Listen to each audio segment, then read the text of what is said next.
চট্টগ্রাম মহানগর পতেঙ্গা ইপিজেড ও বন্দর থানার উদ্যোগে সিপিজেড চত্বরে ইসলামী আন্দোলন বাংলাদেশের উদ্যোগে গণসমাবেশ অনুষ্ঠিত হয়। উক্ত গণসমাবেশে প্রধান অতিথি ছিলেন মুফতি সৈয়দ মোহাম্মদ রেজাউল করিম, আমির ইসলামী আন্দোলন বাংলাদেশ, পীর সাহেব চরমনাই। বিশেষ অতিথি ছিলেন আল্লামা ডাক্তার বেলাল নূর আজিজি, কেন্দ্রীয় আন্তর্জাতিক বিষয়ক সম্পাদক ও সহ সম্পাদক, ইসলামী আন্দোলন বাংলাদেশ, চট্টগ্রাম মহানগর।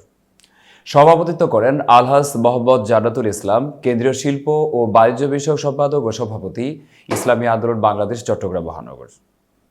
বিস্তারিত চট্টগ্রাম থেকে আমাদের প্রতিনিধি মোহাম্মদ নিজামী উদ্দিন এর প্রতিবেদন ও ক্যামেরায় ছিলেন আতিকুল হাওলাদার।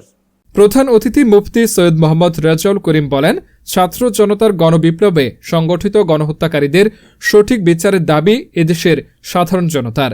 বিগত বছরগুলোতে যারা ক্ষমতার অপব্যবহার করে বিভিন্ন দুর্নীতি ও অবৈধ দখলকৃত সম্পদ অর্জন করেছে, এগুলো বাজেয়াপ্ত করে এবং এদেরকে গ্রেপ্তার করে বিচারের আওতায় আনতে হবে। এদেশের সাধারণ জনতা শান্তি ও ইসলাম রাষ্ট্র প্রতিষ্ঠার জন্য সংগ্রাম করে বাঁচতে চায়। তিনি আরো বলেন, দেশ থেকে অবৈধ সরকার চলে যাওয়ার পর একদল বিভিন্ন জায়গায় লুটপাট শুরু করেছে, এদেরকে প্রতিহত করতে হবে।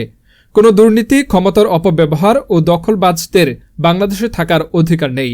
বিশেষ অতিথি আল্লামা ডাক্তার বেলাল নূর আজিজি বলেন, ইসলাম শান্তির ধর্ম, এদেশ শান্তিপ্রিয় মানুষের দেশ, ইসলাম ধর্মের দেশ।